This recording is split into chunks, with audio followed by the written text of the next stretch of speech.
자, 오늘이 성령 충만에 대한 공부 마지막 시간입니다.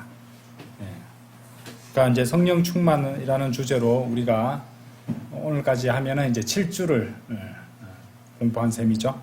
그래서 오늘은 이제 성령 충만의 결과들을 갖다가 배워보도록 하겠습니다. 자, 이것을 왜 배우느냐? 우리가 성령 충만의 결과들에 대해서 배우게 되면은 내가 성령 충만한 삶을 살아가고 있는지 이 자가 진단이 됩니다. 그러니까 오늘 배우는 이 성령 충만의 결과들을 잘 숙지하셨다가 과연 내가 내 삶에서 이런 것들이 드러나고 있는가? 그래서 옛날에도 우리가 코로나 이렇게 막 돌고 할 때 학교 같은 데나 뭐 이럴 때는 보면은 자가 진단 앱이 있었어요.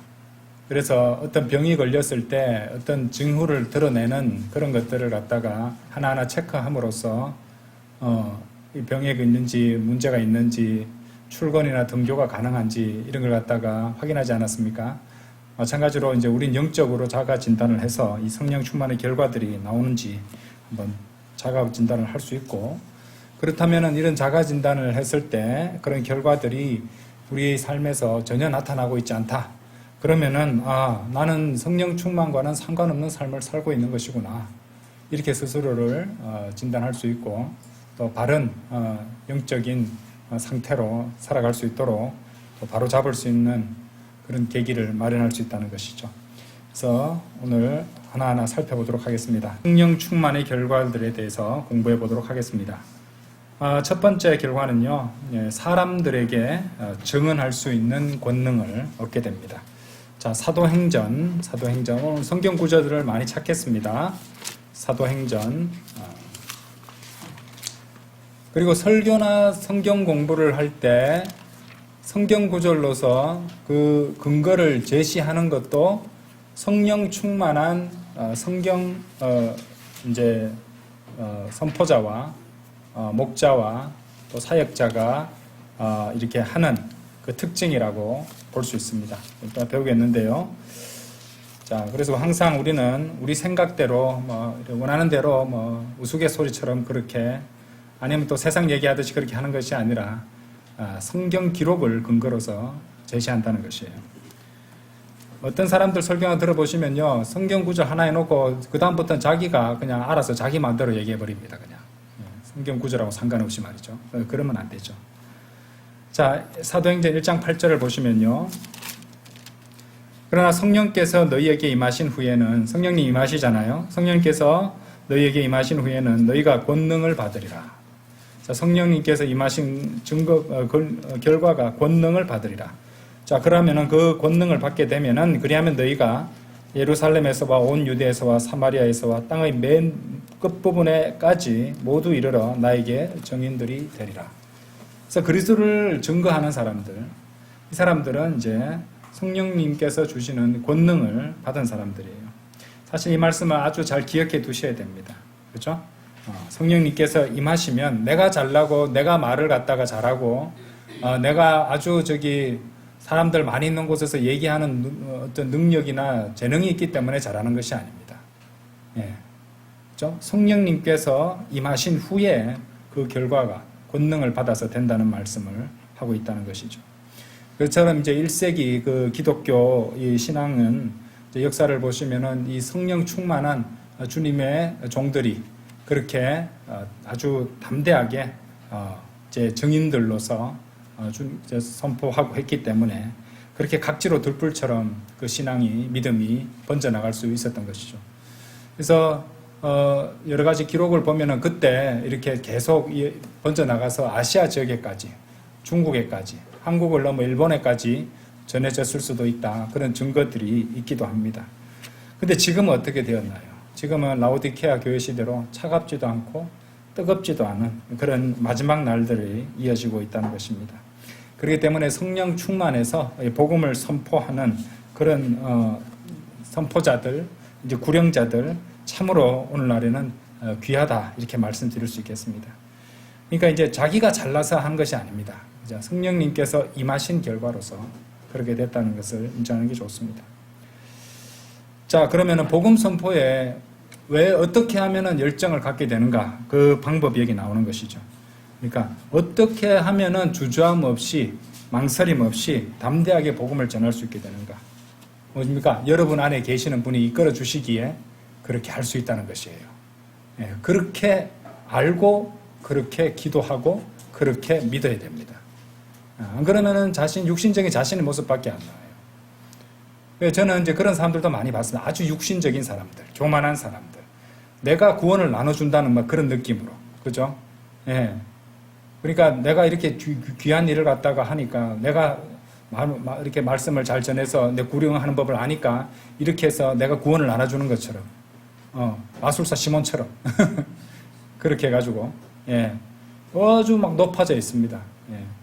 아니죠? 예. 그 주님의 종도는 특징이 겸손이에요, 겸손. 예. 그래서, 막 이렇게 사람들을 갖다가 이렇게 복음을 전해보면은 많이 이제 이렇게 구령을 할 수 있게 되는 그런 기회가 있는데, 하나님의 은혜로 말입니다. 한 번에 10몇 명씩 하고, 저도 그랬던 적이 한 번 있었어요. 네. 학생들 한 무리를 갖다 다 해가지고. 그래서 아주 감사드리는데, 근데 그때 이제 마귀가 침투하기가 쉽습니다. 넌 참 대단한 구령자야. 너 훌륭한 일을 했어. 너는 스페셜해. 특별해. 이러면서 높아지는 거예요. 나보다 구령 못하는 사람들 보면은, 저 사람은 문제가 많군. 나는 잘하는데 말이지. 뭐 이런 식으로. 그렇죠? 이제 그렇게 되면 이제 설교를 들어도, 이거 찌르는 말씀인데, 나 말고 저 사람을 향하는 말씀이군. 좋은 말씀이야. 목사님 설교 잘하시네. 이렇게 되면 곤란해진다는 것이죠. 조심해야 됩니다. 자, 반면에 또 너무 이렇게 의기소침해 있는 것도 문제가 될 수 있겠죠. 나는 복음을 전할 수 없어. 난 복음을 전할 줄도 몰라. 설교는 더더욱 못하겠어. 그런데 그런 것들이 이런 생각이야말로 이제 주님, 하나님의 권능과 능력을 믿는다면 이런 말 할 수 있을까요? 아니죠. 성령님께서 권능을 임하시고 권능을 주셔서 하나님께서 그 권능을 주셔서 그렇게 증인들이 될 수 있다는 이 과정을 갖다 이 말씀을 정확하게 기억하셔야 됩니다. 예, 이대로 된다면은 하나님을 의지하고 또 주님께 이 성령 충만을 갖다가 간구드려서 그 일을 갖다 해낼 수 있다는 그런 확신을 가져야 되는 것이지 두려워하고 의기소침해 있는 것은 문제가 있다는 것이죠. 자, 그러니까 그런 생각은 뭐 겸손한 것이 아니라 오히려 성령 충만을 방해하는 개인의 생각이다. 자기 자신의 생각이다. 자아의 생각이다. 이렇게 생각하셔도 될 것 같습니다. 그리고 그것이야말로 두려움에 빠져서 살아가는 삶이 아니겠습니까? 우리는 그런 삶을 살아서는 안 돼요. 디모데후서 1장 7절에서는요. 이런 말씀이세요. 이는 하나님께서 우리에게 두려움의 영을 주신 것이 아니라 오직 권능과 사랑과 건전한 생각의 영을 주셨기 때문이라. 그렇죠? 예. 그래서 나를 보지 말고 나의 육신을 보지 말고 나의 육신의 능력이나 나의 성향을 보지 말고 그렇죠? 또 개인마다 성향이 다 다르고 능력치도 다 다른데 그러면은 구령하고 주님의 일을 하는 것이 다 정해져 있는 겁니까? 아니잖아요. 그죠? 예. 오히려 말입니다. 바르게 전하려면은 성령님께 많이 내어드릴수록 성령님께서 더 크게 역사하실 수 있다는 것이에요.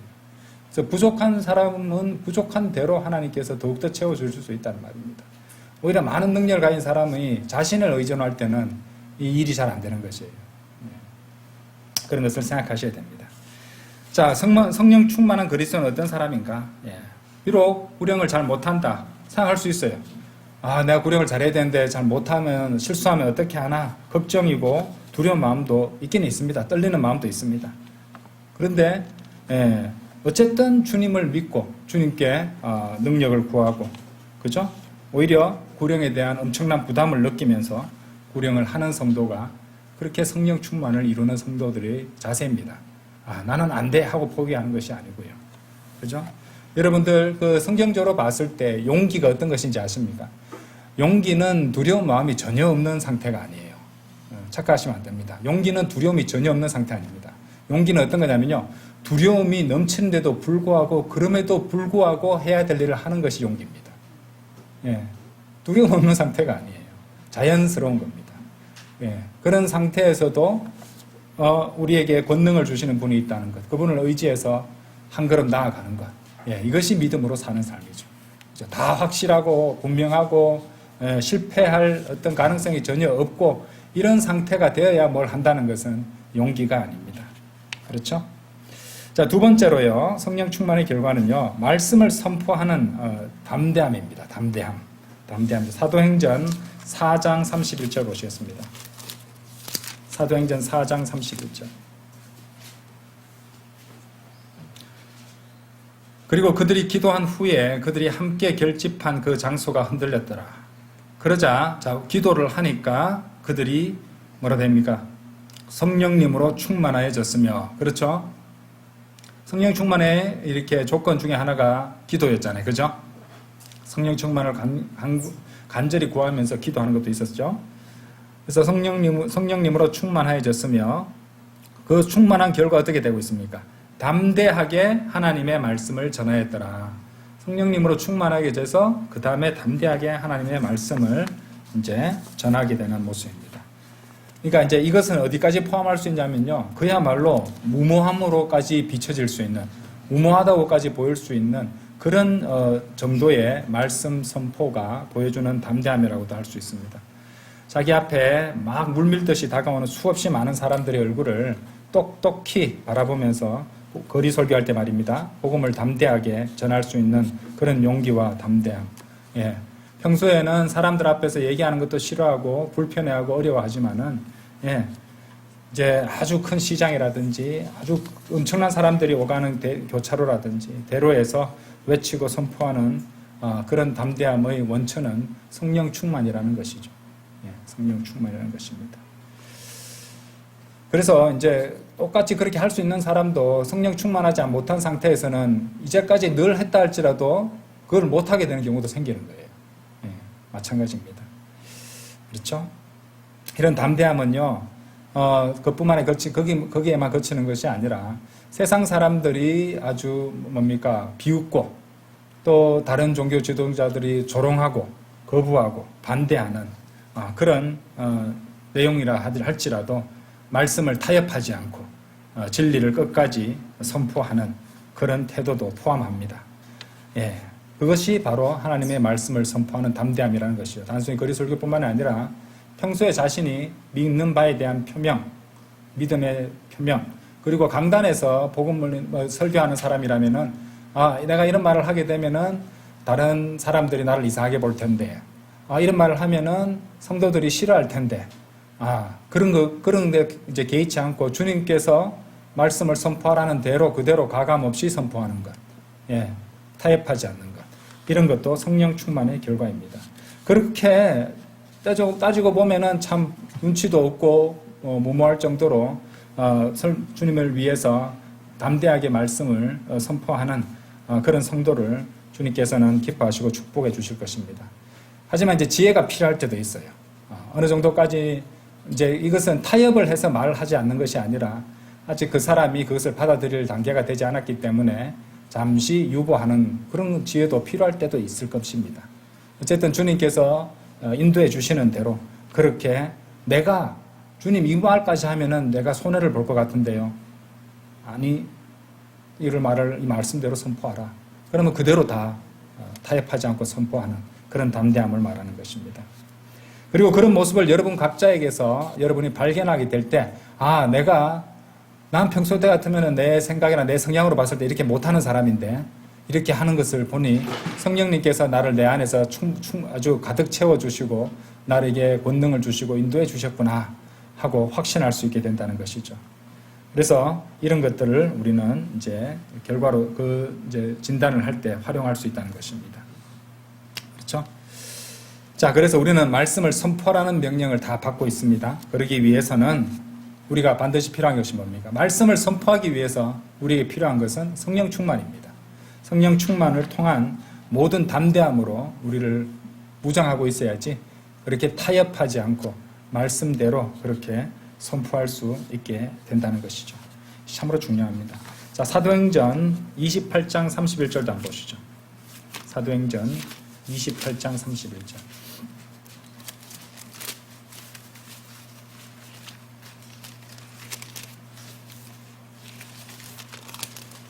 사도행전 28장 31절 보시면은 모든 담대함으로 나오죠, 그죠? 모든 담대함으로 하나님의 왕국을 선포하며 주 예수 그리스도에 관한 그런 것들을 가르쳤으니 아무도 그를 금하지 않았더라 라고 되어 있습니다. 그렇죠? 모든 담대함으로. 자, 디모데 후서 4장 2절 말씀도 보겠습니다. 디모데 후서 4장 2절 말씀.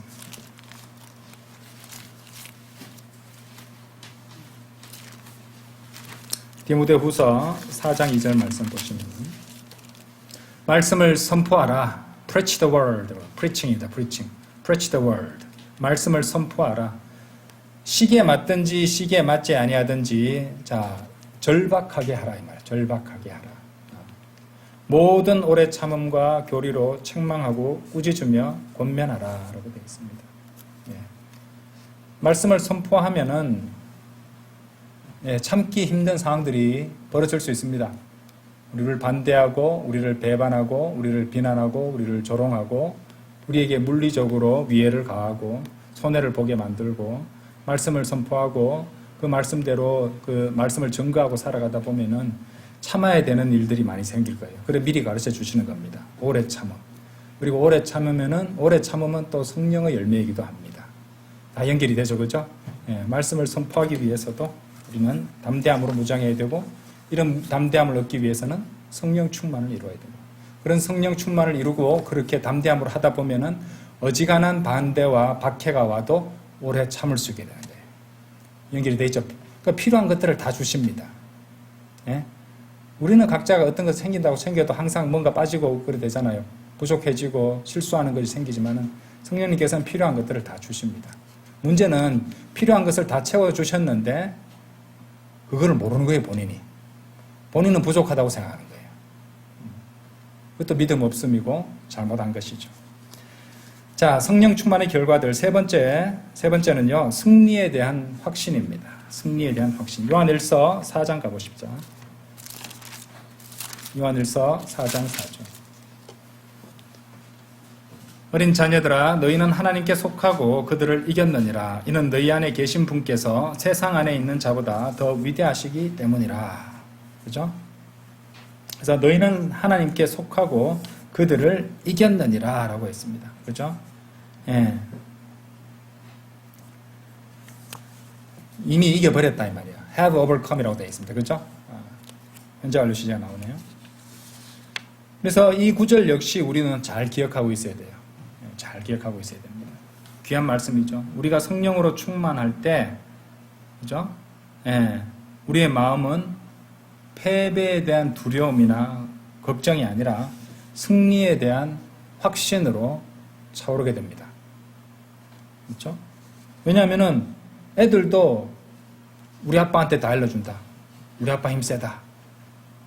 그런 것에 대해서 확신이 있잖아요. 그렇죠? 아주 어린 애들 보면요. 예.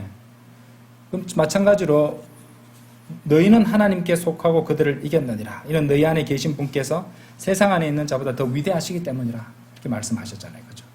그러니까 그분의 영으로 가득 충만하게 되면은 어떻게 됩니까? 예. 승리에 대한 확신으로 차오르게 된다는 거예요. 그러니까 실패나 패배를 갖다 두려워하고 있다. 아, 그것은 분명 성령 충만한 상태는 아니구나 라고 아시면 되는 거예요. 아시겠죠?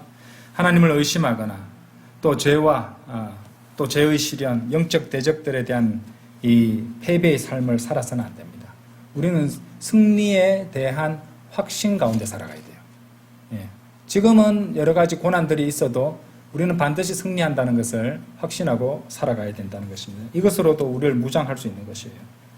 그리고 승리에 대한 확신을 갖다 굳게 붙잡고 있는 성도는 아, 내가 성령 충만한 상태에 있구나 라고 생각하셔도 문제가 없을 것입니다. 여러분들 참 그 종교개혁의 역사를 보시면 마틴 루터 킹이 대항했던 로마 가톨릭은 엄청나게 강력한 집단이었잖아요. 마틴 루터 킹 그 한 사람 혼자서 이제 대항하기에는 너무 벅찼을 것입니다. 그렇죠? 예. 근데 이 사람은 그렇게 굴하지 않고 승리에 대한 강한 확신을 갖고 있었어요. 그 비결을 갖다 알아봤더니 마틴 루터는 하루에 기도를 3시간 이상 했답니다. 예. 심지어 하루에 3시간 정도 기도하지 않는 사람은 죄를 짓는 것이다 이렇게 말할 정도였다고 그래요. 그러니까 주님과의 어떤 내밀한 교제 가운데서 성령님께서 그 기도를 드리는 마틴 루터를 이 성령으로 충만을 하게 해주셨을 것이고, 그것을 통해서 담대함과 승리에 대한 확신을 마틴 루터는 얻을 수 있었던 것이죠. 우리라고 그렇게 못하라는 법이 없습니다. 그죠? 우리 역시 그렇게 하면 된다는 것이에요. 확신의 근원은요, 성령 충만입니다. 확신의 근원은 성령 충만이라는 것이죠. 아시겠죠? 자, 네 번째로요, 구원의 확신이에요. 성령 충만의 결과를 통해서 구원의 확신을 얻을 수 있습니다. 자, 로마서 8장 한번 보십시오.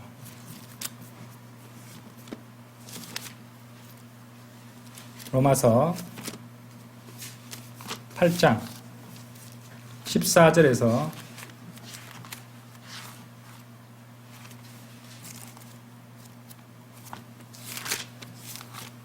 8장 14절에서 16절까지 보겠습니다. 이는 하나님의 영에 의하여 인도를 받는 자들은 모두 하나님의 아들들이기 때문이라. 이는 너희가 두려움에 이르는 속박의 영을 다시금 받은 것이 아니기 때문이라. 그러나 입양의 영을 너희가 받았으니 그분을 통하여 우리는 아바 아버지라고 부르짖느니라. 그러니까 유대인들이 하나님을 아버지라고 아바라고 부르는 것처럼 우리도 그만큼 친밀하게 그렇게 그분을 부를 수 있도록 영적인 자녀들이 되었단 말이죠. 그죠? 우리가 하나님의 자녀들임을 성령 그 자체께서 우리의 영과 함께 증거하시느니라. 그 성령 충만을 통해서 구원의 확신을 갖다가 얻을 수도 있다 이 말입니다. 왜? 거기 16절이 그 증거입니다. 우리가 하나님의 자녀들임을 성령 그 자체께서 우리의 영과 함께 증거하시느니라 라고 말씀하시기 때문이죠. 그러니까 성령님으로 성도가 충만하게 된다면은 그 사람은 결코 자신의 구원을 의심하지 않게 될 것입니다. 그렇죠? 구원받은 지 얼마 되지 않은, 그러니까 영적으로 아직 성숙하지 못한 그런 성도들은요, 때때로 구원에 대해서 의심하기도 합니다. 그래서 자신이 이제 그리스도이면서도 이렇게 죄의 삶을 살아가거나 죄를 짓거나 또 육신적인 사람들로 살아가고 있다면 얼마든지 그렇게 될 수 있어요. 내가 구원받지 않은 거 아닌가. 그렇죠? 근데 이제 계속해서 그렇게 죄를 지으면서 양심의 가책을 받다 보면은요, 당연히 구원에 대해서 의심할 수밖에 없게 됩니다. 그래서 뭐 이를테면 여러 가지 의심이 생기는데요. 내가 진정으로 회개했던가? 진정으로 회개했던가? 내가 머리로 믿은 거 아니야? 마음으로 믿었던 거 맞아? 이러면서. 또는 영접 기도를 통해서 바르게 내 믿음을 시인한 거 맞아? 하나하나 막 의심을 한다는 거예요. 별의별 생각이 다 든다는 것이죠. 왜 그럴까요? 왜 그러냐? 그 사람이 성령님 안에서 제대로 성장하지 못하기 때문입니다. 그리고 성령 충만을 이루지 못했기 때문에 그렇게 된다는 것이죠. 그래서 지속적으로 성령 충만을 이루는 성도는 그렇게 의심하지 않을 것입니다. 자신 안에 내주하시는 성령님의 인도하심을 구하고 그 말씀에 순종하다 보면요, 성령님께서 때로는 여러분들에게 아주 작은 미세한 목소리로 들려주시는 목소리로 들을 때가 있습니다. 아주 대단하게 확성기로 얘기하듯이 뭐 이렇게 막 귀에 막 울리도록 하시지는 않고, 그 미세하게. 그래서 저는 생각했어요. 그렇게 왜 미세하게 잔잔할 때 조용한 목소리로 말씀하시느냐. 그것이야말로 우리의 자유의지를 갖다가 자유의지로서 주님께 순종하는 그런 모습을 볼 수 있는 귀한 방식이지 않을까 이렇게 생각한다는 것이죠. 내 생각과는 전혀 상관없이 무조건 강제로 따라야 할 수밖에 없는 상황보다는 이런 미세한 음성으로 우리로 하여금 자원에서 선택하고 자원에서 순종하게 하기를 원하신다는 그런 생각을 해봅니다. 어떤 이제 그 구원받은 그리스도인 자매가 러크만 목사님한테 와서 내 안에 계시는 성령님의 임재를 저는 못 느끼겠어요. 저는 구원받은 것이 아닐지도 몰라요 하면서 러크만 목사님한테 상담을 했답니다. 그러니까 러크만 목사님이 지금 저쪽 트럭 저 위에 올라가서 이제 사람들한테 복음을 한번 전해보세요. 그러니까 이제 공개적으로 사람들 있는 데서, 자매는 이제 설교는 보통 하지 않지만은 공개적으로 사람들이 보이는 데 가서 공개적으로 복음을 전하고 사람들을 갖다 구령해 보세요. 그러고 오더니만은 몇 명을 구령하고 돌아와서는 그것을 통해서 뭔가 성령님께서 저 안에 역사하시는 것을 깨닫게 되었습니다. 뭐 이렇게 간증하는 그런 일화도 있다고 합니다. 그렇다면은 이제 주님의 만약에 구원을 갖다가 의심하는 그런 사람이 있다면 뭐 애당초 구원을 안 받았을 수도 있겠죠. 근데 자기 점검을 해보는 것은 나쁜 것이 아닙니다. 그렇죠? 예. 그리고 잘 확인해보고 그대로 했는데 내가 의심하는 상황이 든다 이러면은 내가 단절하지 못한 죄가 있는 것이고 그것 때문에 지속적으로 찔림을 받고 있다는 증거도 되는 것이고 또 주님의 일을 갖다가 그러니까 헌신을 하지 않고 그렇게 살아가다 보면은 세상 사람들과 다름없는 삶을 살고 있는 본인을 발견하게 될 수도 있어요. 그러니까 이런 여러 가지 측면에서 고려를 해봐야 된다는 것이죠. 어쨌든 성령 충만을 이루면은 그런 문제는 다 사라집니다. 왜냐하면은 로마서 8장 15절, 16절 말씀처럼 우리가 하나님의 자녀들임을 성령 그 자체께서 증거해 주시기 때문에 그렇다 이 말이죠. 그죠? 성령 그 자체께서 증거해 주시기 때문에 그렇다. 자, 다섯 번째 성령 충만의 결과는요. 좋은 평판입니다. 좋은 평판을 갖다가 유지하게 된다는 것이에요. 사도행전 6장 3절 한번 열어보시죠. 사도행전 6장 3절. 형제들아 이러한 이유로 너희는 너희 가운데서 정직하다는 평판이 있고 성령님과 지혜로 충만한 7명의 남자들을 찾으라. 같이 언급되는 건 우연이 아닙니다. 그렇죠? 보이죠? 6장 4절에 6장 3절에 정직하다는 평판이 있고 성령님과 지혜로 충만한 이래 되죠. 그죠? 그래서 이 말씀에서 우리가 드러나듯이 성도는 다른 사람들에게 비춰지고 드러나는 자신의 평판과 간증을 지켜야 됩니다. 그리고 그것은 성령 충만을 통해서 그렇게 유지해 나갈 수 있다는 것이죠. 평소에 자신의 언행을 조심하고 어떤 행동이나 결정에 앞서서 주님의 인도하심을 구하고 숙고하고 하나님의 말씀을 숙고하는 습관 이런 것도 중요하겠지만은요.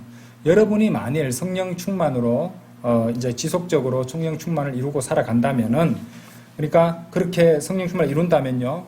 사람들은 성령 충만을 이루어서 살아가는 여러분들의 모습을 보고 그것을 알게 될 거예요. 알아차릴 것입니다. 그리고 그렇게 알아차린 것들이 계속 모이면은 그것이 뭐가 됩니까?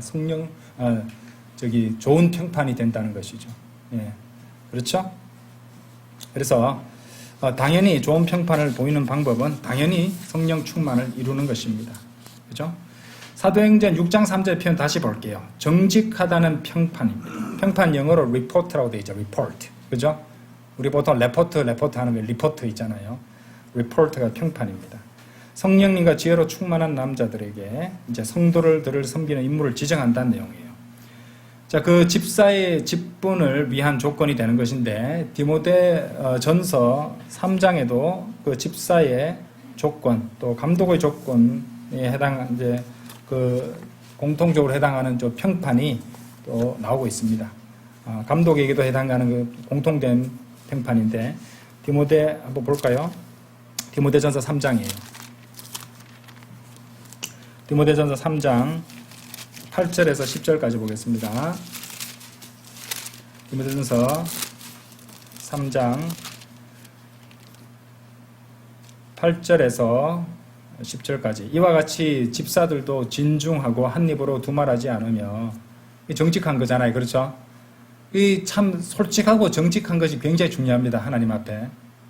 하나님 앞에 위선적이고 거짓말을 할 수가 있습니까? 하나님은 마음에서 일어나는 거 세세히 다 알고 계신데 일일이 다 하시는데 하나님 앞에 위선적이고 거짓말을 한다는 자체가 하나님을 전혀 믿지도 않고 어떤 분이신지도 모르고 그리고 하나님을 두려워하지 않는다는 증거가 되잖아요. 그렇죠? 그래서 정직한 것 이런 자세는 굉장히 중요합니다. 한 입으로 두말하지 않으며 많은 술에 자신을 내주지 않고 당연한 얘기죠. 더러운 이익을 탐내지 않으며 그렇죠? 순수한 양심 안에서 믿음의 신비들을 붙들어야 하느니라. 그리고 이들 역시 먼저 입증받게 하라. 나오잖아요. 먼저 입증을 받으라. 입증받게 하라. 그 다음에 그들이 비난받을 일이 없이 발견되면 이게 뭡니까? 평판입니다. 입증해보고 그죠? 입증받게 하고 비난받을 일이 없이 발견되는 것. 사람들이 보기에 그렇게 발견되는 것. 그것이 평판입니다. 평판. 그렇죠? 거기 7절에 보세요. 7절. 감독의 요건이잖아요. 그죠? 예. 감독의 요건 중에도 보면은 7절에 이뿐만 아니라 그는 외부인들에게도 좋은 평판을 받아야 하느니라. 이 평판 나오죠. 그죠? 예. 그가 비방과 마귀 올무에 빠지지 않게 하려 함이라. 라고 되어 있습니다. 그래서 좋은 평판은 중요한 것이고 그 좋은 평판을 유지하고 얻기 위해서는 성령 충만이 반드시 필요하다. 예. 그래서 말씀을 이렇게 가르치고 선포하는 일에 있어서도 좋은 평판은 훌륭한 평판을 쌓고 지키는 데는 굉장히 중요합니다. 그리고 이를 위해서는 이제 말씀과 순종과 기도를 통한 성령 충만은 필수적이죠. 이 말씀을 선포하는 바이블 빌리버 선포자들에 대해서 외부 사람들이 결코 부인할 수 없는 평판이 있다면요. 그것은 바로 아까도 제가 말씀 잠시 드렸지만은 성경 기록들을 제시한다는 것이에요. 이 바이블 빌리버 선포자들, 목사님들, 사역자들, 그리고 성경 선생들, 성경을 가르치는 선생들, 이들의 공통점은 그러니까 이제 성경을 바르게 나누어서 가르치지 못하는 그런 성경 교사들과의 두드러지는 구분점은 이 바이블 빌리버 선포자들이 말씀을 성경 기록을 통해서 근거로 제시하며 선포한다는 것이죠. 그래서 이제 우리는 영적인 것들, 우리 공부했죠. 영적인 것들, 곧 성경 기록과 성경 기록을 서로 비교함으로써 하나님의 말씀을 선포한다고 제가 말씀을 드렸습니다. 그리고 그 바이블 빌리버로서 말씀을 선포하고 설교하는 사람은요, 반드시 이러한 평판을 보이고 있어야 되고, 그러기 위해서 뭐가 필요해요? 성령 충만을 지속적으로 유지하고 있어야 됩니다. 이루고 있어야 됩니다. 왜냐하면 그거 없이는 안 돼요. 그래서 만일 하나님의 말씀들로 바르게 나눠서 그 영적인 것들을 비교해서 잘 설명하고 설교할 수 있다면요, 그 사람은 성령 충만을 이루고 있다고 봐도 됩니다. 자, 물론 속이기 위한 위조는 언제나 있을 수 있습니다. 마귀들은 흉내내고 모방하고 위조하잖아요. 그죠? 이런 것들은 잘 구분하셔야 되는데, 자, 성령 충만과 좋은 평판을 또 이제 연관해서 특히 말씀을 선포하는 일에 있어서 의 좋은 평판과 관련해서 성령 충만이 필요하다는 것을 증거하는 말씀이 고린도전서에 나옵니다. 한번 열어보시죠. 고린도전서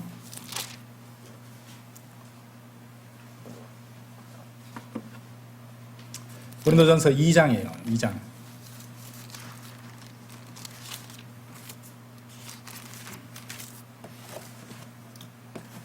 고린도전서 2장 13절이에요. 여러분 많이 보셨던 말씀이죠. 우리가 배웠던 말씀이기도 합니다. 또한 우리가 그것들을 말하되 사람의 지혜가 가르치는 말들로 하지 아니하고, 그렇죠? 예. 강단에서 사람의 지혜가 가르치는 말들만 늘어놓는 사람들이 많습니다. 오늘날에는. 그래야 사람들이 듣기에 좋거든요. 아시겠어요? 예. 그죠? 자신들의 간지러운 귀를 즐겁게 해주는 설교가 사람들의 지혜가 가르치는 말들로 합니다. 들어봤던 거고 나도 동의하는 거고 어디 가서 얘기해도 사람들이 고개를 끄덕일 만한 말이군. 그렇죠? 네, 이런 거 좋아하잖아요.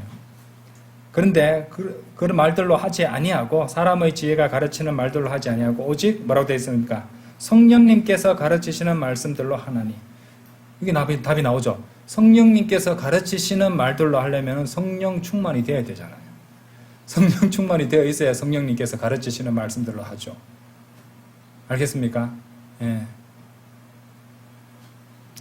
영적인 것들을 영적인 것들로 비교하느니라. 그래서 이 영적인 것들, 성경 기록들을, 그죠? 성경 기록들과 비교하는 거. 영적인 것들을 영적인 것들로 비교해서 말하고 가르치고, 그죠? 하나님의 말씀처럼, 하나님의 신탁의 말씀처럼 말씀하려면은 성령 충만을 이루고 있어야 된다는 것이고, 그렇게 설교할 수 있어야지 그게 바이블 빌리버 선포자들의 그 평판을 지키는 것이라, 이래 말할 수 있다는 것입니다. 아시겠죠? 그래서 좋은 평판이 필요합니다. 좋은 평판은요, 자기가 자의적으로 다른 사람 눈에 잘 보이기 위해서 하는 것이 아니라 우리 안에 있는 구원이 온전하게 나타나는 것, 그것도 연관됩니다. 그렇죠? 안에 있는 가득해서 밖으로 흘러 넘치는 것, 그게 성령 충만이 드러나는 것이에요. 예, 밖에서 그냥 아주 그렇게 막 거룩하고 좀 이렇게 아주 조심하는 것처럼 그런 모습을 이제 위조해서 그런 척 하는 것이 아니라 말이죠. 안에서 가득 차서 넘쳐 흐르는 것, 그것이 성령 충만입니다. 그래서 흘러서 가야 되죠. 그죠? 계속 흘러 넘쳐가지고 가야 되잖아요. 그렇죠? 예, 이런 개념을 항상 떠올리십시오. 성령 충만의 증거 여섯 번째는요, 즐거움으로 충만해진다는 것이에요. 사도행전 13장을 열어보십시오. 사도행전 13장.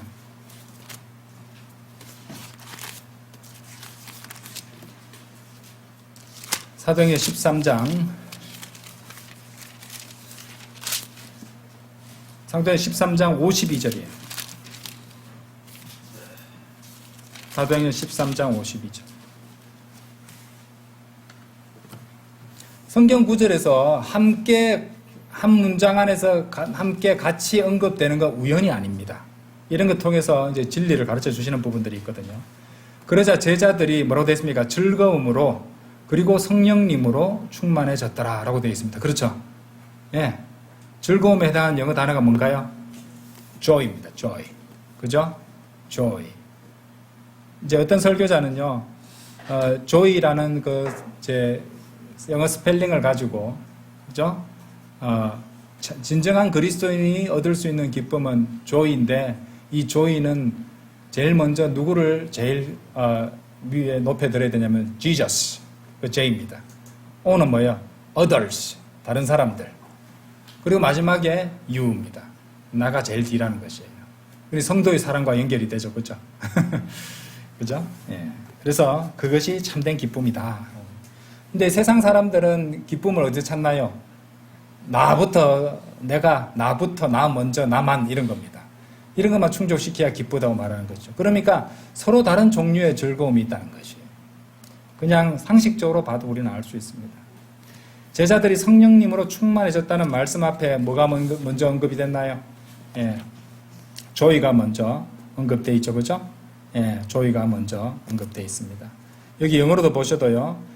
And the disciples were filled with joy and with the Holy Ghost. 순서로 봐도 joy가 먼저 나오고 있습니다. 영어로 봐도. 그렇죠? 그러니까 즐거움이 먼저 나오고 있어요. 그러니까 여러분은 주님을 섬기고 말씀에 순종하고 성령님의 인도하심을 받는 가운데 어떻게 해요? 먼저 즐거움으로 충만해 있어야 돼요. 예.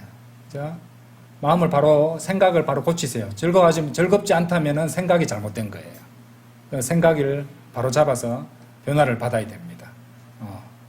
그렇죠? 예. 사실 생각만 바꾸면요, 즐겁고 감사할 것들이 엄청 많습니다. 예. 그렇죠? 지치고 힘든 날 당연히 있죠. 예. 여러분들 목자나 사역자들에게도 그런 지쳐있는 모습, 또 몸의 질병으로 고통받는 모습 다 볼 수 있을 것입니다. 그죠? 예. 그런 거 없는 사람이 어디 있습니까? 사도 바울은 하나도 안 아팠습니까? 아니잖아요. 그죠? 예. 우리 러크만 목사님도 이제 노년에 접어들어서는 여러 가지 병들과 함께 고통을 겪으면서 사셨어요. 예. 여러 가지 문제들이 다 있었단 말입니다. 그런데 그런 것에 의해서 내가 기쁨을 상실한다면 결국에는 육신에 끌려가고 있는 거예요. 그거는 육신적인 모습입니다. 예. 누구나 한계가 있고 누구나 육신은 약합니다. 그런데 한번 생각해 봅시다. 교회에 오늘 아침에 교회에 올 때, 그 먼 거리를 또 운전해서 가야 돼? 이것도 아침에 일어나가 이것 좀 준비하고 또 출발해야 돼? 라는 생각도 있을 겁니다. 또 한편으로는, 이제 하나님 말씀을 들으러 가고 주님께 찬양 올려드릴 수 있고 형제 자매들과 함께 만나서 교제를 나눌 수 있겠구나. 이런 생각도 있을 것이에요. 그런데, 싫은 마음도 있는데 이건 내가 잘못된 거 아닙니까? 그런 마음 생길 수 있죠. 그것이야말로 육신과 영의 대립을 보여주는 것. 그죠? 육신과 영의 대립을 보여주는 아주 훌륭한 증거가 됩니다. 예. 그러니까 더욱 잘 깨달았으니까, 육신에게 지지 않도록 해야죠. 그렇죠? 예. 그래서 그런 점을 갖다가 우리는 항상 명심을 하고 있어야 됩니다. 자, 성경 기록에는요, 아까도 제가 말씀드렸지만 즐거움이 두 가지가 있다는 것이에요. 서로 이제 대립되는 다른 종류의 즐거움이 있다는 것을 우리가 알 수 있는 그런 구절들이 있는데요. 먼저 전도서 2장 2절 한번 들어보세요.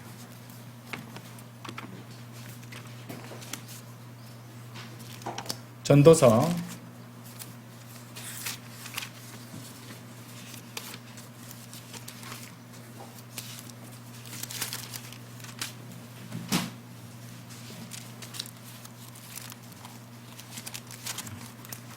전도서 2장 2절 제가 읽겠습니다.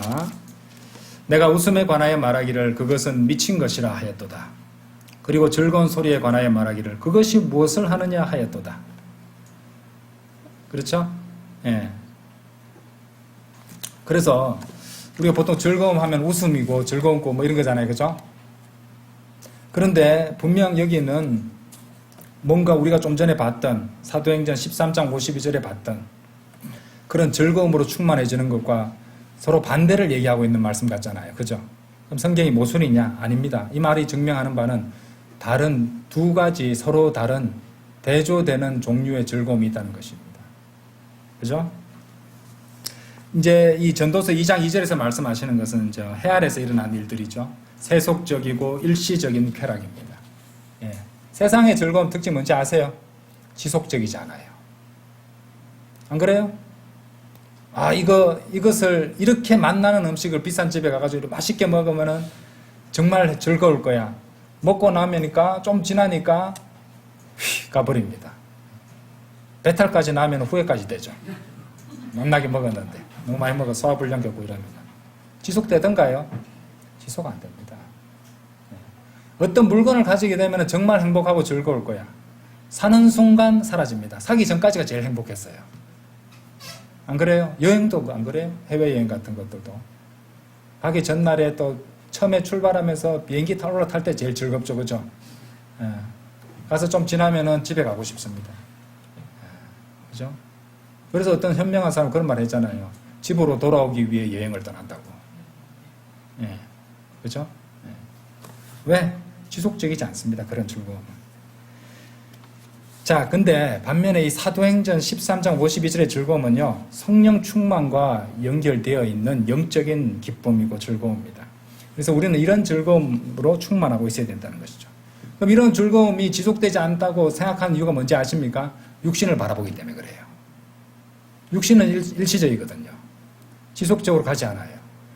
그래서 이거 주님 말씀대로 순종하며 잘 살고 있다는 그런 부분들에 있어서 계속 감사를 드리면 되는데 그렇게 하는데 문제 많고 탈 많고 불완전한 육신을 쳐다보니까 계속 문제를 일으키고 기쁨은 사라져버리고 있거든요. 그러니까 나는 내 기쁨 자체를 빼앗겠다고 사는 거예요. 기쁨이 없어. 근데 앞으로 말하실 때 이렇게 말하세요. 육신의 기쁨이 없어. 분명히 밝혀야죠. 왜 같이 묻어서 가려고 그럽니까? 예, 육신의 기쁨은 없지만 주님께서 말씀을 읽을 때 찬양을 할 때 나에게 영적인 즐거움을 풍성히 채워주셔서 너무 감사한 마음이야. 그렇게 하면 안 될까요? 예. 하나님께서 매일 육신만 괴롭게만 하십니까? 아닙니다. 때로는 즐거운 순간도 주시는 거예요.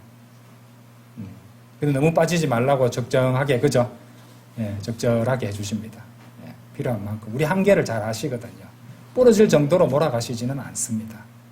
예, 그 정도 신뢰는 할 수 있잖아요. 예, 그래서 이런 점들을 한번 생각해 보시기 바랍니다. 자, 우리는 그런 즐거움을 적극적으로 붙잡아야 됩니다. 뺏기지 말아야 돼요. 즐거움과 또 감사로 연결시킬 수 있어야 됩니다. 육신을 바라보게 되면요, 곧바로 감사들을 빼앗길 것이에요. 그죠? 예. 육신을 안고 갖고 살아가면 특히나 나이가 어느 정도 정점을 지나서 이렇게 하강 곡선을 그리고 있는 시점에 가면요, 하루하루가 별로 육신만 가지고 즐거워할 일이 별로 없습니다. 안 그렇던가요? 예. 그렇기 때문에 더더욱 그래서 나이 드는 것도 여러분 하나님께 감사드리세요. 영적인 즐거움을 소망하고 찾을 수 있는 기회를 더 많이 주시는 겁니다. 젊을 때는 몸이 아주 싱싱하고 아픈 것도 없고 다 잘 되기 때문에 하나님이 주시는 그런 즐거움이 시시하게 보일 수밖에 없어요. 그런데 그런 육신이 시들어가면 갈수록 하나님께서 내 젊은 시절부터 보여주셨던 그 즐거움이 정말 참된 즐거움이었구나. 그때부터 가르쳐 주시는 것이에요. 그래서 모든 시점에서 하나님께 감사드리고 하나님께 찬송할 수 있어야 됩니다. 그리고 그럴 수 있고요. 예. 생각을 바로 잡아야 되는 것이에요. 생각이 잘못됐다는 것이에요. 자, 그래도 지치고 힘들게 하는 일들이 인생에 너무도 많아요. 왜 없겠습니까? 충분히 이해합니다. 저도 그래요. 저도 그런 거 있습니다. 하지만 제가 분명히 아는 것은 뭐냐면요, 그런 육신적으로 힘들고 약해지는 시점이 있다고 하여서 성령님의 권능이 약해지는 것은 아니에요. 오히려 많은 경우에 육신이 쇠하는 곳에 성령님은 더욱 강하게 역사하십니다. 그 점을 기억하십시오. 그럴 때일수록 하나님의 권능이 더욱더 강력하게 역사하게 하시는 그 기회를 잡을 수 있는 것이고 주님의 일을 더 효과적으로 할 수 있다. 이것을 아셔야 됩니다. 그래서 성령 충만은요, 즐거움으로 충만해지는 것이고 즐거움으로 충만하고 있어야지 성령 충만을 또 이룰 수 있습니다. 아시겠죠? 그러니까 이게 제가 순서를 말씀드렸잖아요. 성령님으로 충만하면 기쁜 건 당연한 겁니다. 즐겁습니다. 그렇죠? 왜? 술 먹은 술 취한 사람도 기분 좋아지잖아요. 그렇죠? 제가 비교해 드렸죠? 예. 그런데 성령으로 충만하려고 하면은 생각도 즐거움으로 충만하고 있어야 되는 거예요. 생각도. 예. 마중물처럼. 그죠? 예. 그러니까 생각을 바로 잡으란 말입니다. 결국에. 예. 그래서 즐거움도 없고 감사도 없는 것은 생각이 잘못돼 가고 있다. 예. 그죠? 세상하고 세상에 동화되고 있다는 것. 예. 세상적 관점으로 보면 그래 되거든요. 자, 7번째 성령 충만의 증거는요, 지혜로 충만함입니다. 지혜로 충만함. 누가복음 2장 40절 열어보십시오. 누가복음 2장 40절.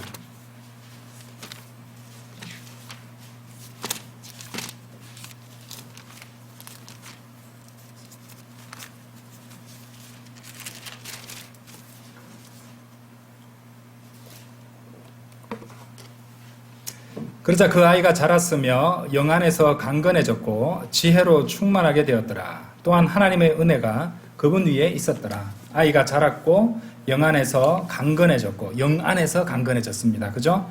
지혜로 충만하게 되었더라. 이렇게 말씀하십니다. 처럼 이제 주님께서 이렇게 성장해 가시면서 성령 충만을 이루어 가시고 지혜로 충만하게 됐다. 하나님의 은혜가 그분 위에 있었다. 이런 말씀인데요. 그처럼 성령님으로 충만한 성도는요, 지혜로 충만하게 됩니다. 여러분, 지혜가 필요하세요? 성령 충만을 이루셔야 됩니다. 그래서 성령님으로 충만한 성도들은 특징이요, 성급하지 않아요. 서두르지 않아요. 어리석게 굴지 않습니다. 신중하게 필요한 판단들을 하고 또 신중하게 행동한다는 말이죠. 그래서 그리스도인은 이제 성령 충만을 이뤄서 성령님께서 공급해 주시는 지혜를 붙잡고 그 지혜에 따라 세상을 살아가야 됩니다. 이 세상에도 온갖 세상의 지혜들로 무장한 자들이 많습니다.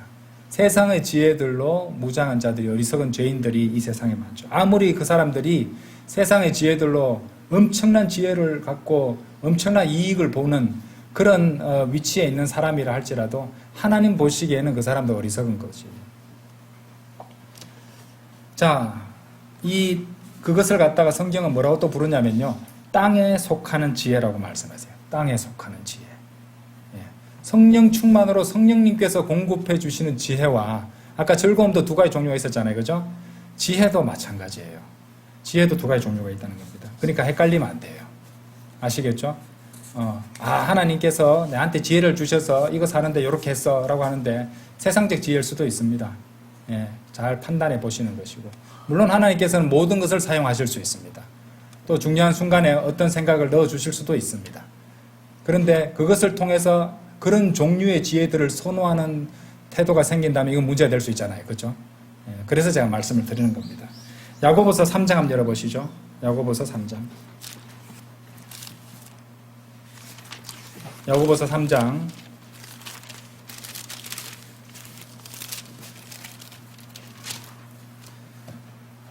야고보서 3장 15절부터 17절까지 읽겠습니다. 잘 보세요. 이런 지혜는 위로부터 내려오는 것이 아니요, 위로부터 오는 지혜가 있죠. 그죠? 예, 성령님께 주시는 지혜, 하나님께 주시는 지혜인데, 이런 지혜는 위로부터 오는 것이 아니요, 오히려 땅에 속하는 지혜죠. 그 다음에 유욕적인 지혜, 마귀적인 지혜입니다. 그죠? 땅에 속하는 지혜, 유욕적인 지혜, 마귀적인 지혜예요. 자, 그런 지혜의 특징이 뭐냐면요, 뭐와 연관되면 시기와 분쟁이 있는 곳에는 혼란과 온갖 악한 행위가 있기 때문이라. 이런 것들이 끊이지 않게 됩니다. 당장은 좋아 보이지만은, 이익이 되는 것처럼 보이지만은요, 결국은 시기, 분쟁, 혼란, 온갖 악한 행위가 있을 수밖에 없습니다. 왜냐하면은 그것의 기원이 뭐라고 되어 있어요? 땅에 속하는 것이고, 그렇죠? 유격적이라고 되어 있잖아요. 그렇죠? 정력적이고 유격적인 것이고, 누구한테서 온 거예요? 마귀한테 온 것이에요. 예. 마귀도 얼마나 지혜로운 존재입니까? 그렇죠? 근데 유격적이고 마귀적인 지혜를 가진 것이죠. 자, 17절. 그러나 위로부터 난 지혜는 첫째로 순수하며, 다음은 화평하고 온화하며. 여러분들 성령의 열매하고 겹치는 내용이 많죠? 그렇죠? 예. 간청을 잘 들어주고 자비와 선한 열매들로 가득하며 편파적이지 않고, 뭐라고 되어 있습니까? 위선이 없다. 꾸미고 그런 척하고 하는 거, 그죠? 한 입으로 두 말하고 이런 게 없단 말입니다. 그런즉 의의 열매는 화평하게 하는 자들의 화평 안에 떨어졌느니라 이렇게 말씀하십니다. 그렇죠? 그래서 성령 충만한 성도는 어떤 지혜를 받게 됩니까? 위로부터 난 지혜를 받게 되는 것이에요. 아시겠죠? 이렇게 성령 충만이 엄청난 것인데 우리가 그것을 간절히 사모하고 간구하지 않겠습니까? 해야 됩니다. 아시겠죠? 자, 8번째는요. 성령 충만의 결과 8번째는 사탄에 대항하는 권능입니다. 엄청나죠? 누가복음 4장 1절 한번 열어보세요.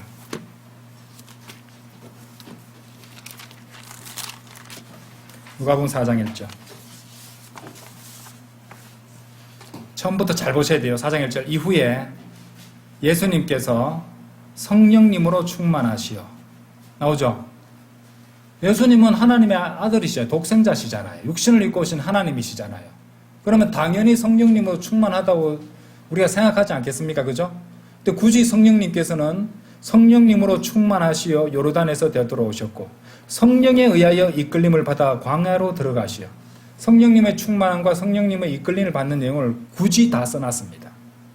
왜 그럴까요? 우리 또한 그렇게 돼야 되는 걸 보여주시는 것이에요. 예. 예수님도 이렇게 하셨는데, 예? 이 지상에 사시는 동안 이렇게 하셨는데 우리는 더욱더 그래야 되는 거 아니에요? 그렇죠? 예, 그걸 보여주시는 것이에요. 당연합니다. 2절 보세요. 40일간 마귀에게 시험을 받으셨더라. 그리고 그날들에 그분께서 아무것도 드시지 아니하셨으니 그날들이 끝나자 그분께서 그 뒤에 배고프셨더라. 그래서 마귀가 이거저것 시험을 합니다. 근데 이제 이 마귀의 시험에서 하나님께서는 성경 기록들을 이용하여 응수하셨죠. 그죠? 예, 말씀들을 제시하셔서 승리하셨던 것입니다. 그런데 우리는 보통 이제 예수님께서 마귀의 시험을 갖다가 말씀으로 승리하셨다. 예? 말씀으로 얘기했는데 하고 그렇게 찬양 부르잖아요. 그죠? 근데 그 앞에 원래 그 전에 뭐였어요? 성령 충만이었어요. 성령 충만과 성령의 인도하심을 받는 겁니다. 성령님의 충만을 이용해서 사탄에게 대항하는 권능을 가지시겠다고 그렇기 때문에 말씀으로 접근해 오는 마귀를, 사탄을 말씀으로 바로 잡고 물리치실 수 있었다는 것입니다. 사탄도 말씀을 제시한다니까요. 마귀도 말씀을 제시합니다. 타이밍이 틀리게 교묘하게 바꿔서 그렇죠. 그렇죠? 자, 성령 충만의 결과 9번째, 죄를 드러내는 것, 죄를 선언하는 것, 죄를 드러내는 것입니다. 미가서 3장 8절입니다.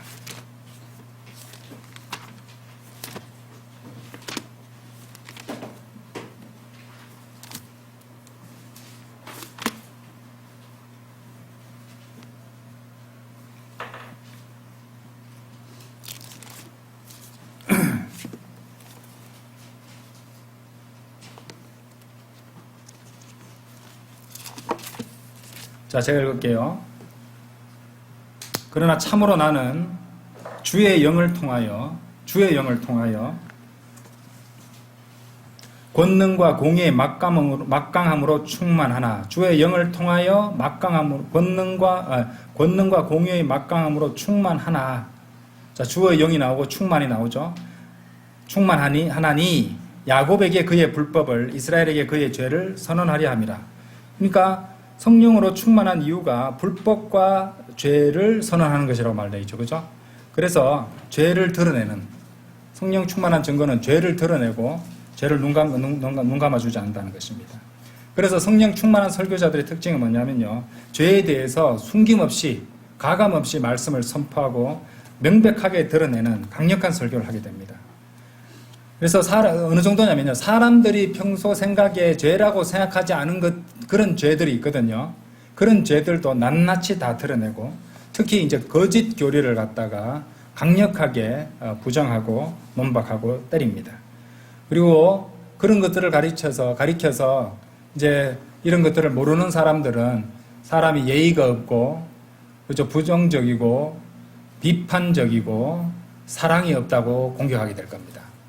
하지만 성령 충만의 주요 증거 중에 하나가 바로 불법과 죄를 선언하고 드러낸다는 데 있습니다. 강력하게 그렇게 비판한다는 데 있다는 것입니다. 자, 성령 충만의 증거가 바로 그것이기 때문에 만일 타협하고 숨긴다, 그것은 쉽게 말해서 성령님의 권능을 상실하고 있는 것이에요. 그 선포자가. 그래서 그런 것들에 절대 타협해서는 안 된다. 자, 그 다음부터는 좀 빨리 가겠습니다. 그 다음은요, 에베소서 5장 18절에 나옵니다. 찬송을 부르는 것이에요.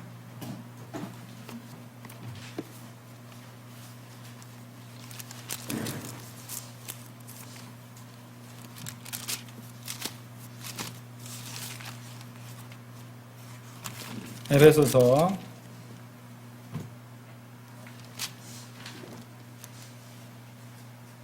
5장 18절 19절입니다. 그리고 술 취하지 말라. 그 안에는 과도함이 있으니 오직 성령으로 충만하라. 이제 성령으로 충만하라 하고 그 다음에 이어지는 말씀들을 보세요.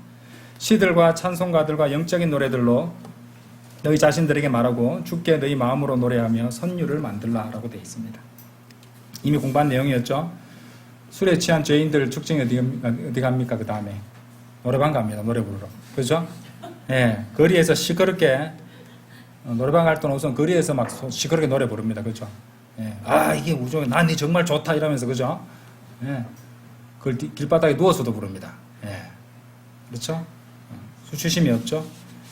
성령으로 충만한 그리스도인들도요, 그들하고는 좀 다르지만, 완전히 다르지만은 찬송가들과 영적인 노래들로 주님께 노래를 부릅니다.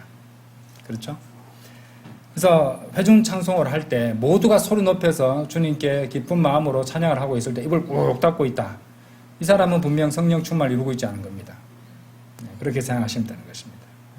그 상태는 성령 충만한 상태가 아닌 것이죠. 많은 경우에 성령 충만이 되지 않은 이유는 뭐라고 그랬어요? 다른 걸로 채워져 있기 때문에 그래요. 육신으로 가득 차 있어서 그래요. 그죠? 성령 충만이 안 되는 가장 큰 이유, 육신으로 가득 채워놓으니까 안 들어가는 거예요. 예. 그렇죠? 예. 또 비우는데, 육신을 비우는데 조심해야 되죠. 육신을 잘못 비우고, 비우면 곧바로 성령님으로 충만해야 되는데, 육신을 잘 비워놓으면 뭐가 됩니까? 악령이 들어와 버려요. 예. 그게 세상 종교들의 그 수도하고 수련하고 명상하는 그런 종교들의 특징입니다. 그죠? 육신을 갖다가 성령님으로서 채워야 되는 거예요. 그죠? 육신을 싹 비우면서 몰아내고, 육신적인 생각을 몰아내고 성령님으로 채워야 되는 거예요. 동시에 그래 돼야지, 잠시 비워두면요, 엉뚱한 놈들이 들어옵니다. 자, 11번째 성령 충만의 결과는요, 하나님께 감사함입니다. 아까 에베소서 5장 펼쳐놓으셨죠? 20절 보세요. 하나님 곧 아버지께 모든 것들에 관하여 우리 주 예수 그리스도의 이름으로 뭐라고요? 항상 감사들을 드리라. 보세요. 모든 것들에 관하여입니다. 모든 것들에는요, 여러분 잘 들으세요. 좋은 것만 있는 거 아니에요. 실패도 있고 죄도 있고, 죄를 통해서 어떻게 감사드립니까? 죄를 통해서 자신이 얼마나 한심한 인간인지를 다시 알 수 있게 되고, 예. 그럼에도 불구하고 예수 그리스도의 보혈을 적용해서 자백하고 바로 잡아주시니 또 감사드리고, 또 이런 어리석은 죄를 이제 실수를 했던 것들을 가지고 나와 비슷한 그런 실수를 하고 있을지도 모를 또 다른 성도들에게 조용히 다가가서 나도 이런 실수를 했지만 이렇게 해서 주님께서 이렇게 해서 나를 세워주셔서 하고 간증으로 그 사람을 세워줄 수도 있고, 어떻게든 사용하실 수 있다는 겁니다. 그렇다고 일부러 제지라는 말은 아니고요. 그죠? 하나님께서 모든 것을 사용하실 수 있고 모든 것들을 필요하니까 우리에게 일어나는 것입니다. 구원받은 이후는요, 그냥 우연히 일어난 거 아무것도 없습니다. 제가 그랬잖아요. 예. 그러니까 우리들의 우연은 그분의 지도라고 그랬잖아요. 그죠? Our help is His map. 그죠? 예. 우연히 일어난 일은 아무것도 없습니다. 모든 것들에 관해서 우리 주 예수 그리스도의 이름으로. 자, 모든 것들에 대해서 원칙은, 감사의 원칙은 뭡니까? 모든 것들에 관하여 드리되 항상 드리라는 겁니다. 왜? 감사들로 우리 마음을 지킬 수 있습니다. 감사들을 드리지 않는다면 마음을 뺏기게 돼 있어요. 예. 지혜도 뺏기고 즐거움도 뺏기고. 감사들이 없으면 즐거움을 빼앗긴다니까요. 즐거움이 없으면 성령 충만도 힘들어진다고 그랬죠, 제가. 그렇죠? 예. 즐거워할 게 있어야 즐거워하지. 그러지 마시고요. 예. 그건 뭐라고 했습니까? 사고가 육신적인 사고를 해서 그렇습니다. 예. 육신적으로만 바라보기 때문에 그런 것이에요.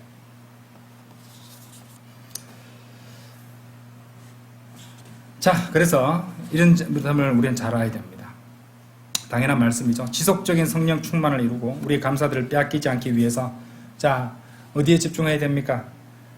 하나님의 영광에 집중해야 돼요. 나의 영광에 집중하는 거 아니에요. 여러분들, 나의 영광에 집중하면 감사가 사라집니다. 내가 잘 되고 내가 승승장구하고 이거 뭐 세상에서 인정받고 이것만 생각하면 즐거워할 게 아무것도 없고 감사할 것도 아무것도 없습니다. 그런데요, 내가 솔직히 실패하고 내가 고통을 겪고 있는데 이 일을 통해서 하나님께서 영광 받으신다면 얼마나 기뻐할 수 있겠습니까? 이런 자세입니다. 그리고 실제로는요, 하나님의 영광을 위해서 살아가는 사람들 아니에요? 그렇다면 기준도, 나의 어떤 즐거움과 감사의 기준도 하나님의 영광, 하나님의 기쁨의 기준을 두고 있어야 돼요. 그래야 감사를 안 빼앗깁니다. 그리고 감사들을 빼앗기지 않아야지 우리 영적 생명을 갖다 건강하게 유지할 수 있는 것이에요. 그게 필요한 겁니다. 에이, 하나님만 즐겁고, 이게 아니고요. 그죠? 구원받은 성도들로서 이 악한 세상을 갖다, 현 세상을 살아가는 데 있어서는요, 이것이 반드시 필요합니다. 반드시 필요합니다. 많은 경우에 있어서 나 이렇게 생각하는 건 나의 육신입니다. 쉽게 말해서. 우리 끌려갈 수밖에 없어요. 육신 안에 살아가고 있기 때문에. 그래서 매 순간 말씀의 물로 씻어야 되고 바로 잡혀야 되고, 그래서 강력한 설교가 필요한 겁니다. 자, 그래서 우리는 감사들을 빼앗기지 않기 위해서 하나님의 영광에 집중하고 감사들로 기도드리고 기도와 찬양과 찬송으로서 감사들을 올려드리고 있어야 돼요. 다시, 감사들로 기도드리고 기도와 찬송을 통해서 감사드려야 됩니다. 서로 다 하는 것이에요. 아시겠죠?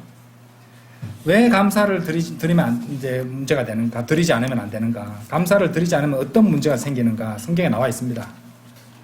여러분들은 대다수는 제가 지금 보여드리는 이 구절을 나에게 적용되는 것이 아니라고 생각하기 쉽습니다. 왜냐하면 문맥이 그랬거든요. 자, 로마서 1장 21절 보세요. 그런데 감사의 측면에서 이 말씀을 읽어봅시다. 알겠죠? 감사의 측면에서 21절, 이는 그들이 하나님을 알았을 때 그들이 그분께 하나님으로서 영광을 돌리지도 않았고 감사하지도 않았기 때문이라. 오히려 그들의 상상들 속에서 허망하여지고 그들의 어리석은 마음이 어두워졌느니라. 보이십니까? 여러분, 이 말씀 읽을 때 죄인들에 대해서만 생각하지 나의 경우라고 생각하지 않잖아요. 그런데 감사의 측면에서 이 말씀 보세요.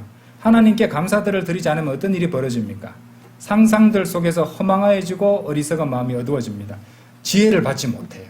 성령 충만을 이루지 못하게 됩니다. 그렇죠? 예, 허망해지고 헛된 것들에 끌려 살아가는 것입니다. 열매도 맺을 수 없게 되는 겁니다. 왜? 감사들을 드리지 않았을 때. 그리고 뭘 할 때? 하나님의 영광에 집중하지 않았을 때. 다 나오죠? 그죠?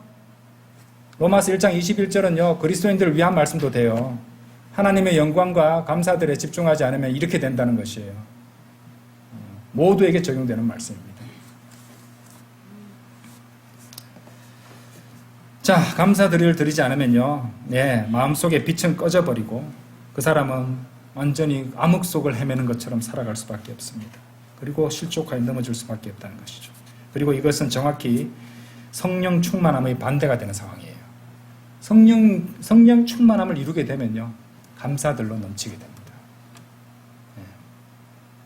그리고 감사들을 드리는 것이 또 성령 충만을 이루는 또 길이기도 합니다. 네. 그러니까 절대로 감사들을 빼앗기지 않도록, 여러분들 어떤 고난과 어떤 인생의 문제와 어떤 고통이 닥쳐와도 그런 힘든 상황들 가운데서 주님께 감사들을 드리는 성도를 본 적 있죠? 예. 어떤 상황에서도 주님께 감사들을 드리는 것, 그것이야말로 성령 충만의 분명한 증거들 가운데 하나입니다. 내가 만일 감사들을 드리는 삶을 살고 있지 않다. 나는 성령 충만을 지금 현재 이루지 못하고 있구나. 주님께 자백하고. 그죠? 왜? 우리가 모두가 이루어야 되는, 우리 모두에게 주어진 명령이었잖아요. 해도 되고 안 해도 되는 그런 문제가 아니라 우리가 모두 이루어야 되는 의무였단 말입니다. 그러니까 주님께 회개해야죠. 회개해야 됩니다. 바로 잡히고 감사들을 회복해야 돼요. 찾아야 돼요. 성령 충만의 결과 12번째, 서로를 향해 복종하입니다. 다시 에베소서 5장으로 돌아오시면요. 지금 에베소서 5장에서 우리가 많이 봤죠. 그죠? 이게 왜냐하면은 5장 에베소서 펼쳐져 엉뚱한 데 펼쳐져. 예.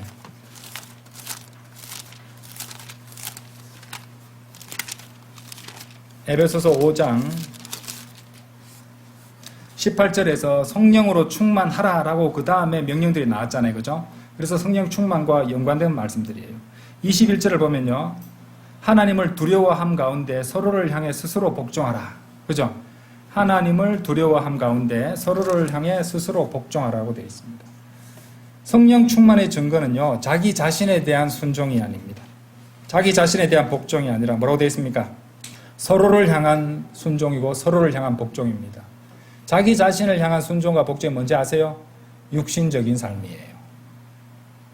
그죠? 성경은 서로를 향해 스스로 복종하라. 다른 사람. 그죠? 그리고 순종이고 서로를 향한 순종이고 복종이지 반역과 대적이 아닙니다. 사랑하는 성도를 대할 때 나는 옳고 당신은 틀렸어. 이런 사고방식. 그런 교만한 사고는 성령 충만이 아니죠. 아닙니다. 서로를 향해 스스로 복종하라. 성령 충만한 성도들의 특징이 성도들과의 교제에서 나타나고 있어야 되는 모습이 이런 모습이에요. 우리 모퉁이돌 침례교회 모든 성도들이 이런 모습을 늘 보이고 있기를 간절히 바라곤 합니다. 다른 사람을 무시하고 자신을 내세우는 이런 것도 성령 충만과는 전혀 상관이 없습니다. 그런데 여기서는 이 말씀에 무엇이 제일 먼저 나왔나요? 하나님을 두려워함 가운데 서로를 향해 스스로 복종하라 이렇게 말씀하셨죠. 그러니까 이것은 거짓 복종이 아니라 정직하고 신실한 복종입니다. 하나님을 참으로 두려워하게 되면 하나님 앞에 거짓이 있을 수가 없습니다. 그렇죠? 정직하고 신실한 복종이에요. 자신에게 유리한 상황을 만들기 위해서 자신을 거룩하게 보이게 하려고 거짓 복종, 거짓 순종을 위조해내는 사람이 있다면 그 사람은 아까도 말씀드렸죠. 하나님을 두려워하지 않는 것이에요. 하나님을 두려워함이 없다는 것입니다. 또는 사람을 두려워해서 사람을 두려워하는 사람이 굉장히 많습니다. 이 세상에. 사람을 두려워하게 되면요. 또 그 사람에게 잘 보이기 위해서 그 사람에게 복종하는 것. 이게 이제 오늘날 대다수의 직장에서 있는 일들이에요. 위계가 있는 직장에서는 사람을 두려워해서 사람에게 잘 보이려고 복종을 합니다. 그렇죠? 예. 그런데 그리스도인은 어떻게 하라 그랬어요? 하나님을 두려워하고. 그죠? 서로 말이야. 서로를 향해. 예. 성도들끼리는 서로를 향해입니다. 당신만 나한테 복종해야 되는 게 아니고요. 그렇죠? 예? 서로를 향해 스스로 복종하라고 말씀하시잖아요. 그 세상에 위계가 있는 그런 집단과 이제 그리스도의 몸된 교회는 참으로 다르죠. 그죠? 예. 두려워하는 대상도 다르고요. 여러분 잘 들어보세요. 하나님을 두려워하지 않는 사람은 결코 성령 충만을 이룰 수 없습니다. 하나님을 두려워하지 않는 사람은 성령 충만을 이룰 수 없습니다. 성령 충만이 지혜의 충만으로 이루어지는 앞에서 보셨죠. 그죠? 성령 충만을 이루면은 위에서 오는 지혜를 받는다 그랬잖아요. 성령님께서 넣어주시는 지혜를 받게 됩니다. 예. 자, 우리가 그걸 갖다가 이제 성령 충만과 지혜가 서로 연결되는 거 우리가 봤어요. 그만큼 또 성령 충만이 하나님의 두려워함과 이제 아주 밀접한 연관이 있다는 것을 보여주는 말씀 두 가지가 있습니다. 자, 한번 찾아보지 않겠습니다. 잠언 1장 7절에서는 뭐라고 되어 있습니까? 예. 하나님을 두려워함이 지식의 시작이라고 되어 있습니다. 그리고 잠언 9장 10절에서는 하나님을 두려워하는 것이 지혜의 시작이라고 되어 있습니다. 하나님을 두려워함, 그리고 그 지혜, 성령님께서 성령 충만을 통해서 얻을 수 있는 그 지혜, 이것은 하나님의 두려워함 다 연결이 되어 있는 거예요. 그렇죠? 하나님의 두려워함과 지혜가 연결되어 있고 성령 충만과 지혜가 연결되어 있으니 하나님을 두려워함과 성령 충만도 연결이 되어 있는 것이에요. 말씀과 말씀들로 비교하면 분명하게 증거할 수 있잖아요. 그렇죠? 그래서 우리는 이 점을 잘 알고 있어야 된다는 것이죠. 이 관계를 잘 기억하십시오. 하나님을 두려워함, 그리고 하나님 앞에 정직함, 그렇죠? 네. 그 다음에 또 성령 충만, 그 다음에 지혜, 그렇죠? 네. 그리고 즐거움인데 즐거움 어디서 온다고 했어요? 예수 그리스도, 다른 사람들, 서로를 향해서 복종함 다 연결이 되잖아요, 지금. 그죠? 예. 모든 것들이 다 연결이 되어 있습니다. 구약 성경, 신약 성경 왔다 갔다 하잖아요, 그죠? 이렇게 영적인 말씀인 성경 기록은 놀랍습니다. 성경책만 있어도 이렇게 왔다 갔다 하면서 진리들을 찾아낼 수 있잖아요, 그렇죠? 예. 성령 충만의 증거들, 13번째, 마지막으로 성령의 열매를 맺습니다. 많은 열매를 맺게 됩니다. 많은 열매를. 두 구절 우선 보겠습니다. 요한복음 15장 5절하고 8절입니다. 요한복음, 오늘도 너무 길어졌네요. 죄송합니다. 네.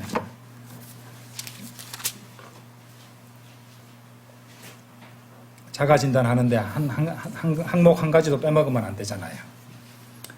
요한복음 15장 5절, 나는 그 포도나무요 너희는 그 가지들이라. 내 안에 거하고 내가 그 안에 거하는 자 바로 그는 수많은 열매를 내느니라. 이는 너희가 나 없이는 아무것도 할 수 없기 때문이라. 8절 보세요. 너희가 많은 열매를 맺는 이 일로 나의 아버지께서 영화롭게 되시느니라. 그렇게 하여 너희는 나의 제자들이 되리라 라고 말씀하십니다. 당연히 성령 충만을 이루어야 성령의 열매를 맺을 수 있습니다. 그리고 성령의 열매는 이제 단수로 성령의 열매들이라고 합니다. 열매는 다 연결되기 때문에 단수로 씁니다. 열매는 갈라디아서 5장 22절 한번 열어보실까요? 갈라디아서 5장 22절. 갈라디아서 5장 22절. 자, 읽겠습니다. 그러나 성령의 열매는 사랑과 기쁨과 화평과 오래 참음과 온화함과 선함과, 우리 자매님 이름도 온화 있죠. 믿음과 온유와 절제라. 원래 한글 킹제임 성경에는 없었어요. 이 온화함이. 표준 킹제임 성경 오면서 온화함이 살아났어요. 온유와 절제라. 이와 같은 것을 대적하는 법이 없느니라 라고 되어 있습니다. 자, 그런데 에베소서 5장을 보시면요. 5장 8절 9절을 보시면은 성령 충만하여 빛의 자녀로 살아가는 성도들이 성령의 열매를 맺는다는 것을 보여주고 계세요. 자, 우리가 성령의 열매를 보여주시는 갈라디아서 5장 22절 보셨는데, 자, 에베소서 5장과 함께 비교해 보겠습니다. 에베소서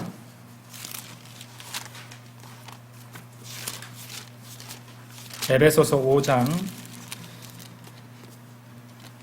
8절 9절입니다. 이는 너희가 예전에는 어둠이었으나 이제는 너희가 주 안에서 빛이기 때문이라. 빛의 자녀들로 살아가라. 주 안에서 빛이기 때문에 빛의 자녀들로 살아가라.